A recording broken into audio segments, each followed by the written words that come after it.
Hey everyone. Wow, I'm back. And life has been lifing, and today we're catching up. No script, no plan, just vibes. From the highs to the lessons, I'm sharing it all. So let's talk about it. Welcome to Black Girl Infinite Allure, the podcast where we embark on a journey to a beautiful life together. I'm Jay Ebony, and as a Black woman navigating the complexities of lifestyle, relationships, and finances, I'm here to share insights, stories, and inspiration. Let's explore, grow, and thrive together. Enjoy the show.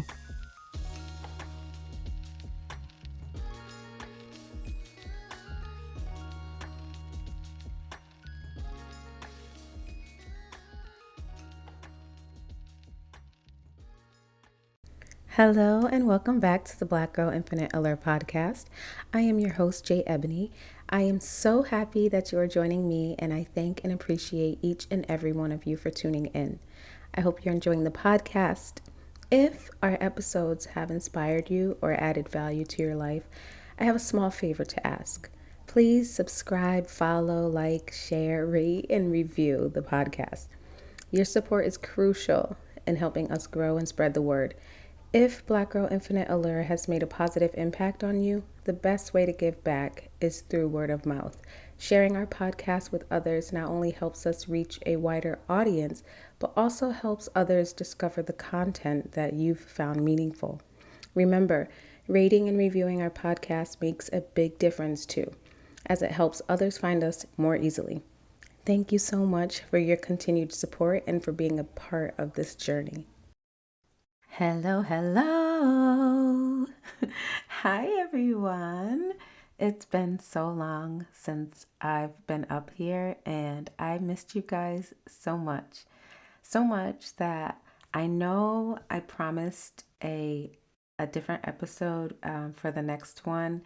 This episode is actually supposed to be the one about regulating our emotions during high stress times, but we'll get to that, I promise.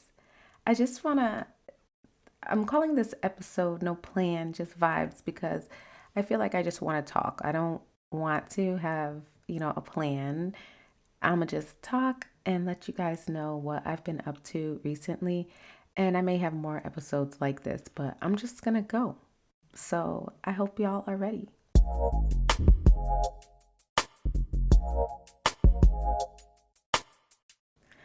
Whew. Okay.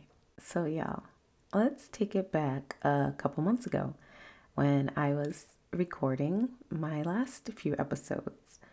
Over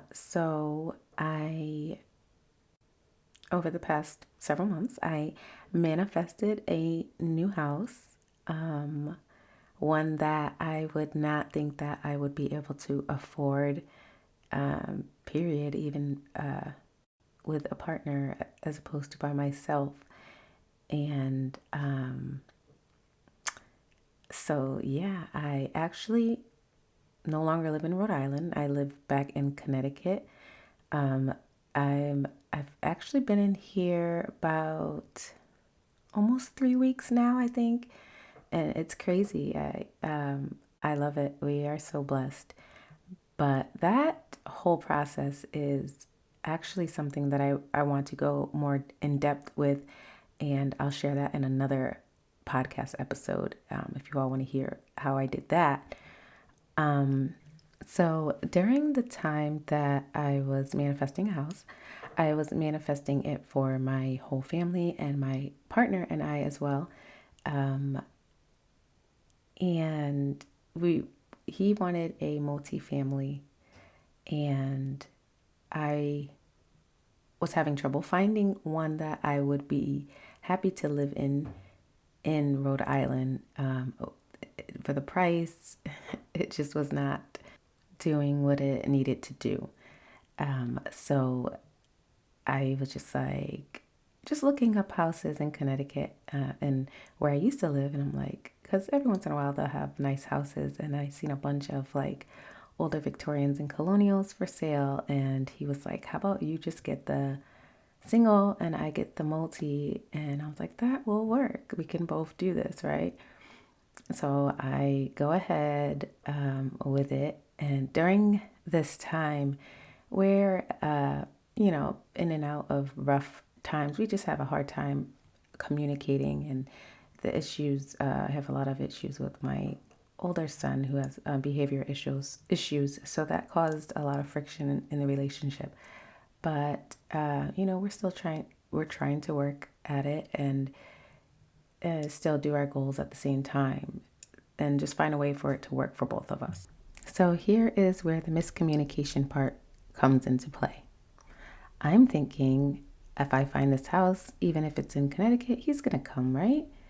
And he's not thinking that he knows who he's talking to, apparently, because he didn't think I'd find something that fast. So he's thinking he has time, and he's thinking he's going to find the multi first, so we all move in there. And I was looking that day, the house that I seen, that was more than I wanted to pay, but I knew that was like the best thing that I could find for us, and it was great. It had everything we needed, and I immediately got the showings scheduled. I got approved or pre-approved and all that. I ended up seeing the house twice. Um, the beginning, I gave like a low offer, and it was declined. And I was like, I'm gonna keep looking, and I kept looking, and I was like, no, I want to see that house again. So I went to see it again. The kids love it. We all love it. I mean, it's huge. It has everything we need.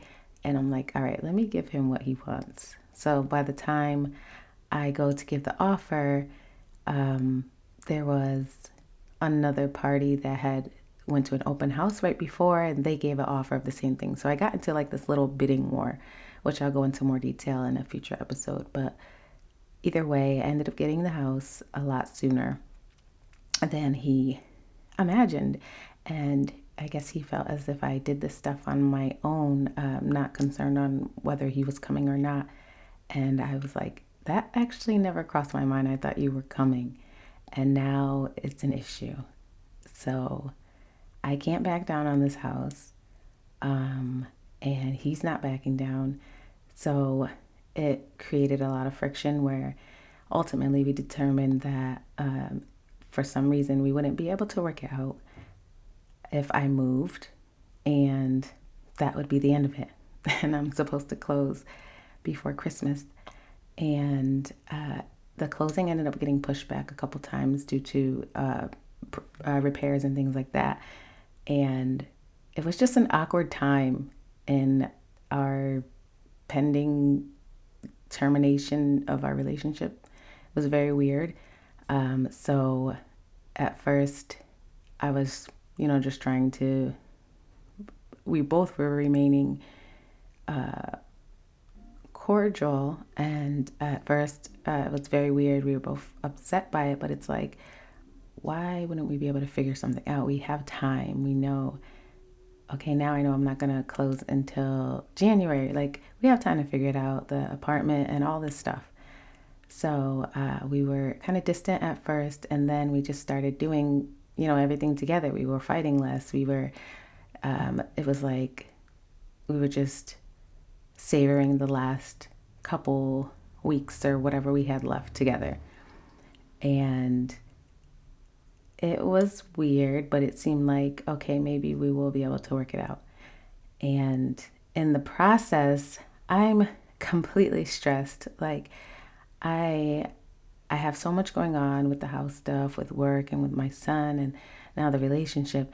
And I am not really taking care of myself. The only thing that I can manage to stomach to do as far as self-care is my daily meditations and breathing and things like that. But I'm not keeping up with nothing else. Everything is going crazy, like going wrong. Wrong and crazy, just wrong and crazy. Nothing's working out. Everything's a mess, and I'm exhausted. And it's just everything's getting to me.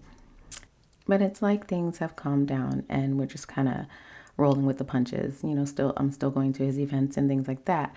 And so insert random ass fucked up time. So we were at an event, and I hadn't had any like food that day, no water, and it was very hot. And I'm standing up, and I just like my stomach got really hot, and it felt almost like I didn't know if I was gonna be sick or what. So I knew I needed to sit down or something. So I said to him, I said, I don't feel well. And he looked at me like, every time it's always something. And he turns around, and I turned around, and I'm just like started feeling hot all over my body, and I'm like, I can't make it to that bathroom over there. I need to sit down, and there's no seating. It's just like these tall tables. And I'm like, I just remember thinking, okay, I can't run out of here. I'm not gonna make it. And I turned around, and there was like these tall, like standing tables, and I went to put my elbow down on the table, and apparently I started passing out. So he turns around, like the second he turned around, he sees me falling, and I was out. That's like the last thing I remember. And the next thing I remember is waking up on the ground, people asking me if I'm okay. He's holding me up, and there's like so many people surrounding me. Do you need water? Are you okay? Do you need an ambulance? And I'm like shaking my head no. And the first thing I thought was, oh my God, you did not just pass out in here. And I was so embarrassed, y'all. I was like, what the, you know? And I remember saying to myself, "Oh, my head doesn't hurt." So I didn't hit my head, but I felt like the pain in my right knee. But I just remember them like coming to, and I'm trying to like open my eyes, almost fell back to sleep. They're like shaking me, and they asked if I needed water, and all I see is this woman in front of me with a bottle of water that I did not see her open, and I just was like, I knew I needed water, but I was shaking my head. I said, "No, I don't want it. I don't know where the fuck that water came from." Crazy. And I heard him, asking me if I need an ambulance, and I was just shaking my head, no, no. They're like, "Do you know where you are?" And I said, I nodded my head, yes. And they're like, "Where are you?" And I couldn't say it. I couldn't speak for a while. So they let me sit there for a minute, and then they sat me up and everything, and he carried me out. And it was really crazy. I just recently had an appointment with a neurologist, and it wasn't a seizure. So I probably just passed out. But I did also find out that I am significantly anemic. So now I have to see a hematologist. So it's like, what the heck? Why did it have to happen then? But he was like panicking. He was like yelling for them to call 911. He's like, "I swear if she dies up in a Providence versus battle," he's like, "everybody in here is dying." I'm like, oh my God. But yeah, he carried me out, and he made sure I was good that night. My knee was hurting so bad because I guess as I fell, I my right knee was the one that hit the ground, and he caught me like midair before I hit my other knee or my head. So, and he said when he grabbed me, I was out cold already. So before I even hit the ground, I was out, and he didn't know what was going on, but he saved my life. Like I did not hit my head. I would have definitely went down. So I was so grateful for that. And it was like, after that, I was sleeping. Like the next day, I had my head like a pillow over my head. I don't know why. And and he like before he left for work, he took it off and was making sure I was like breathing. I was like, I'm good. Like I'm not dead. But after that, he did. He said, I don't want to. We don't have to think about all the things that are going on. He's like, all that stuff I just forgot about. He's like, when you feel like you're about to lose somebody, like it's crazy. So it was like a weird time for us. And then after that happened, there was a major issue where he ended up leaving early. The apartment we had, I think we were supposed to leave February 1st, our apartment. And he ended up leaving probably like a week early. And he was like, I feels like this was the thing in the club all over again. And I was like, yeah, it does make sense. It's like, this is the most difficult thing I've ever been through in a relationship. It's like you think like you don't want it to end, but you both have goals and you're going in different directions. And for some reason, it doesn't work out where you can go together. You would think if you're separating, but you still want to be together, that there's going to still be a way that you can both work it out. And if it's not meant to be, and maybe you're just dragging it along, and the other person knows it, you both know it, but one person is like, it's time, it's really crappy. So, like, it's just been really crazy because it's like nobody's wrong, but it's not working still. So, either way, I think about a week before February, I was set to move, and it's still, up in the air. Things have been just weird. And of course, he still said he would help me move. And my brother came that weekend and he helped pack and move. I was so overwhelmed. It was crazy. The stuff that you accumulate, I don't ever want to move again until like my kids are out of high school. That's how bad it was. But we did it. My brother and he had a friend, and then my partner had himself, his dad, and a friend, and they worked literally all day to get me moved into this house. And it was insane, the move. Like, it took all day. And it was so late by the time we got back. Like, they went back home and I put my bed together. And well, no, I dropped the truck off, dropped my brother off, got the kids, and I set up my bed. One of my sons set up his bed, and my other son was like, nah, I'm gonna just go to bed right now. He laid on the mattress. He was like, no, I'm good. And it was crazy. And it's like immediately after the move, then it was like the relationship was over because I felt like a weird energy that night. And then the next day, there was still tension because I guess, people are happy about my house. A lot of the friends and family that I met and made through my partner, like everyone on, Facebook know about it. And he felt some kind of way because he wasn't there, but I wanted him to be there. So it was so difficult because I'm like, you're literally doing your own thing too. Like, you're getting this multifamily, like, we should both be cheering each other on. It doesn't mean that we're not together, right? That's what you would think, but I don't know. We within the next couple days, we had a couple disagreements, and it was within that week I was going back and forth to Providence to my old apartment, grabbing my stuff. He had shows going on and things like that, and I wasn't asked to go, and we just stopped talking. He hasn't responded to anything, and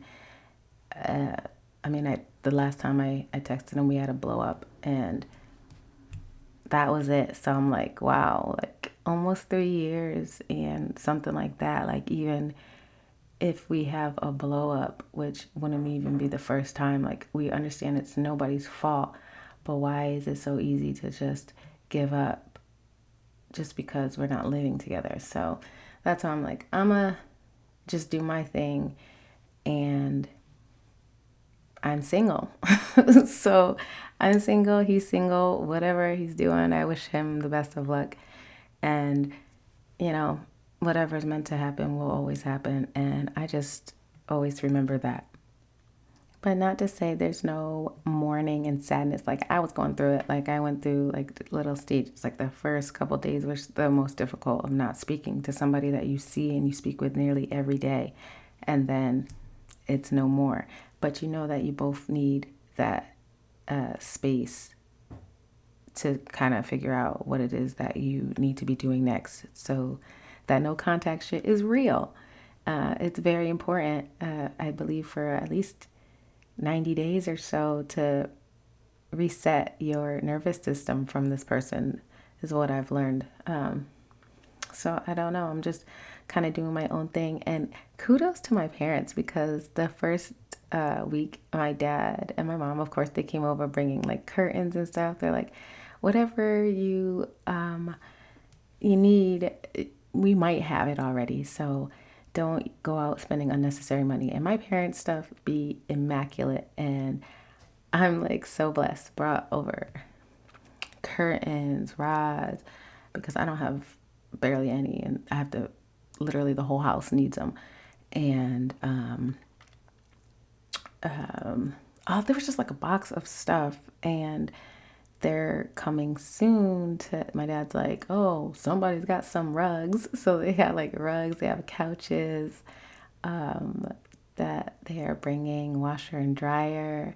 He's like, you need a washer and dryer? I was like, actually, that's the only thing I'm missing. I will take that. So I'm so blessed because they're helping me. And they would like come, and like my dad would be bringing some like pastries for the kids. And the first day or the next night, he came over and brought some spaghetti that he made that the kids love. And my mom will be in there just wiping stuff down, bringing me like sprays and cleaning. She's like, and my dad's checking all the lights. Oh, this one needs to be replaced. Yeah, okay, how many in here? It's like so funny. I'm like, they are so helpful. And so that's been really good. The first couple days, I was unpacking like crazy because I cannot rest. Like, I'm still in the I'm in the final stages of unpacking, but the first week was like major from sun up to sundown. Like if I'm home, the kitchen, the bathroom's got to be done first. So got that done. Right now, my room is pretty much the last thing. In my office, I want to tidy it up.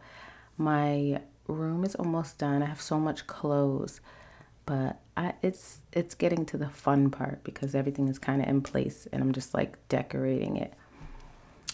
And I have good days, bad days. I live closer to my friend Leela. Hey, boo.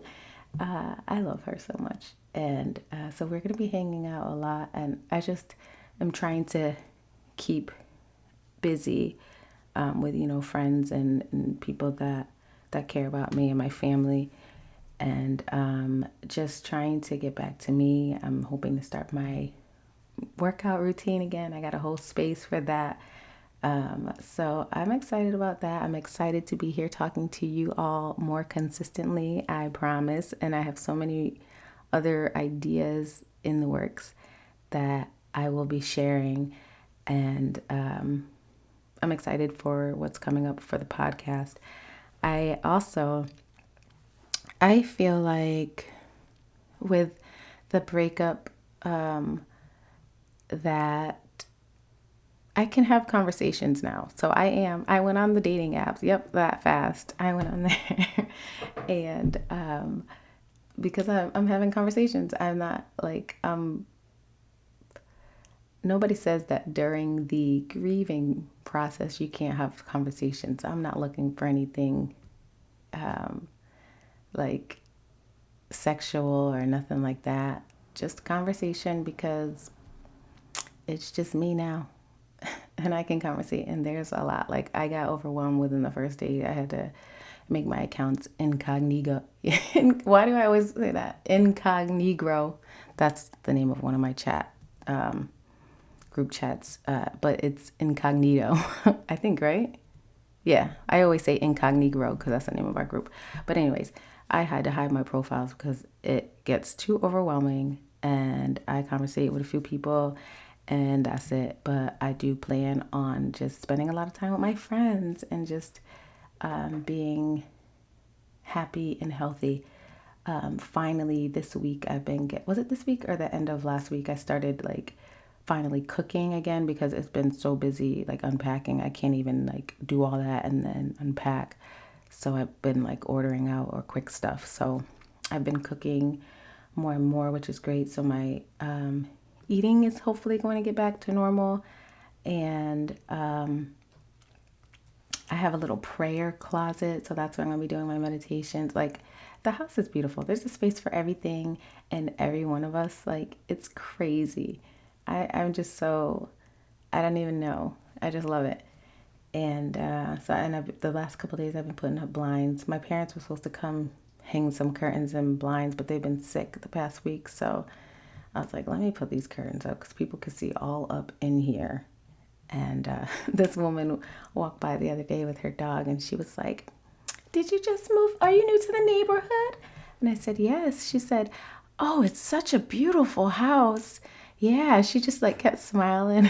And I'm like, it reminded me of when I bought my first house, and this woman was walking her dog, and we were taking a walk. We were coming back from a walk, and this woman, she seen us. Oh, I think she was letting her dog like poop on my lawn or something. I was like, can you not do that? And she was like, oh, I'm sorry. I didn't know anyone lived here. And I said, yeah. She's like, you just moved in?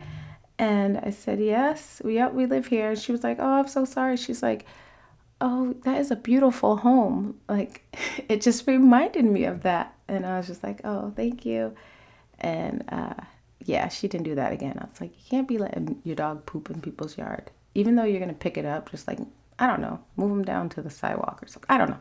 Anyways, I don't have a dog. But yeah, so it's been interesting.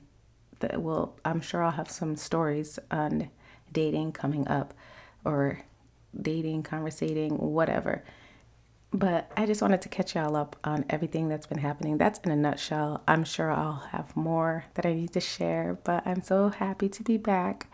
And I hope you all are doing well and that you are happy that I'm back. And we will talk again soon. So stay well, be good, and take care of yourselves. If you've enjoyed this podcast, please take a moment to like, share, and leave a review. It greatly supports our growth. I'm dedicated to expanding our community of like-minded individuals who pursue boundless beauty in every aspect of life. Take care, and let's keep reaching for infinite allure together. Until next time.